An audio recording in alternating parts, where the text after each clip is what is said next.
Ana Goñi naiz, Iruñekoa, ilustratzailea beste gauzen artean. Hemen orain uharten gaude, Jo la peor de todas esposaketaren, erakusketaren barruan erresidentzia bat egitera gonbidatu gaituztelako. Erresidentzia horretan 5 parteide gaude, Murtziatik Helen etorria da, Mexikotik Rurru ilustratzailea etorria da, eta gero ere Cristina Jimenez, Irati Fernandez Gabarain eta ni iruñetarrak ere erresidentzia honetan parte hartzen ari gara. Erresidentzia hori, lehen esan bezala Jo la peor de todasen erakusketaren barruan dago, eta uharten egiten ari gara.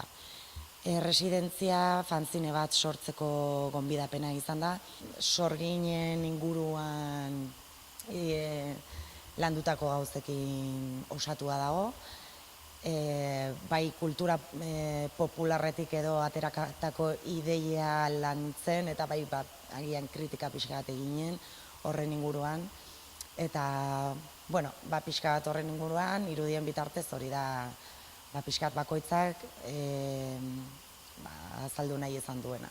3 aste izan ditugu fanzinea nolabait burutzeko, eta urriaren 2an hasi ginen fanzinea osatzen, eta ideiak partekatzen, sorginen inguruan pixka bat testuak irakurtzen, baita Mexikoko mitologia eta Euskal Herriko mitologiaren inguruan olako hausnarketa sakona egiten, eta gauza guzti horik irakurri landu ondoren, pixka bat fanzinean nolabait lantzea erabaki dugu, baina batez ere irudien bitartez 5 ilustratzaileak garelako.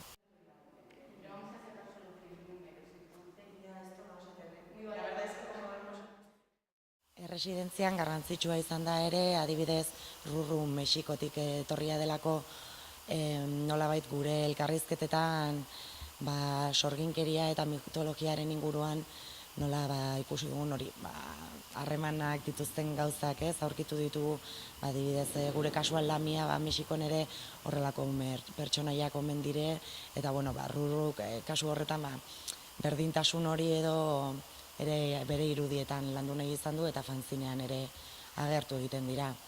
Fanzinea ere prozesua oso polita izan da, uharteen dagoen makina berezi bat erabili dugu, risografia deiturikoa.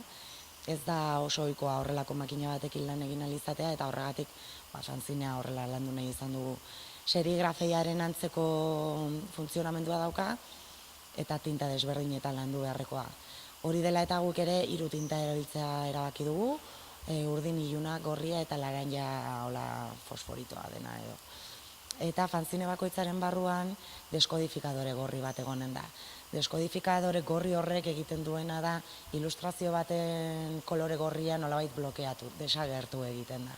Eta kolore laranjaren kasuan indarra, argia lortzen du, ez?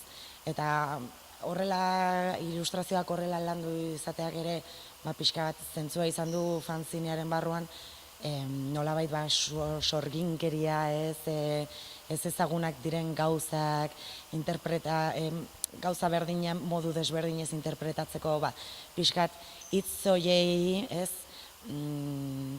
nolabait modu fisiko batetara, ez, hitz hoiek modu fisiko batetara eramateko. Orduan, fanzinea eskuetan izatea lortzen baldin baduzue, ikusiko duzuen nola deskodifikadorea horrien gainetik pasatzen duzuenean, irudiak desagertu egingo direla edo indar gehiago edo argi gehiago lortuko dutela.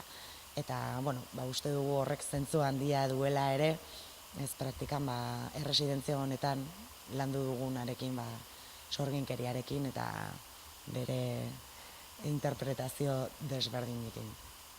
Tiempo influenciándose las unas a las otras y trabajando un poco en el colectivo.